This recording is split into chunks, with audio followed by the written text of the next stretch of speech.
Sumainyo ang Panginoon. Ang mabuting balita ng Panginoon ayon kay San Mateo.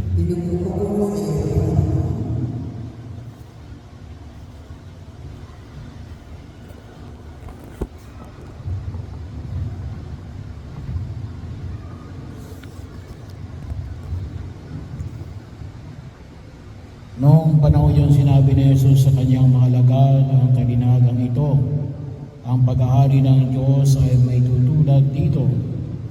May isang taong maglalakbay, kaya tinawag niya ang kanyang mga alipin at ipinagkatiwala sa kanilang kanyang ari-arian.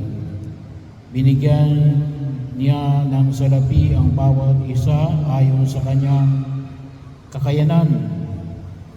Binigyan niya ang isa ng 5,000 piso, ang isa na may 2,000 piso, at ang isa pa ay 1,000 piso. Pagkatapos siya ay umalis, umayo agad ang tumanggap ng 5,000 piso at ipinangalakal iyon.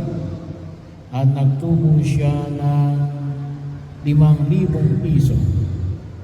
Gayon din naman ang tumanggap ng 2,000 piso ay nagtubo ng 2,000 piso.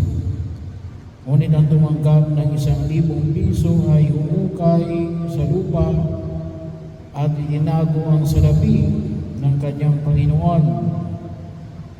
Pagkaraan ng mahabang panahon, bumalik ang Panginoon ng mga alipin at ipinagpagsulit sila. Lumapit ang tumanggap ng 5,000. Wika niya, Panginoon, ito po ang 5,000 na bigay ninyo sa akin. Ito pa po ang 5,000 na tinubos ko.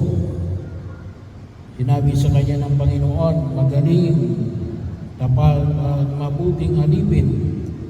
Yaman naging tapat ka sa kaunting halaga, pamamahalain kita sa malaking halaga. Makihati ka sa aking kagalakan. Lumapit din ang tumanggap ng 2,000 at ang sabi, Panginoon, ito po ang ibinigay ninyong 2,000. Ito naman po ang 2,000 tinubo ko. Sinabi sa kanya ng Panginoon, magaling, tapat at mabuting alipin. Maging tapat ka sa kaunting halaga. Kaya pamamahalain kita ng malaking halaga. Makihati ka sa aking kagalakan.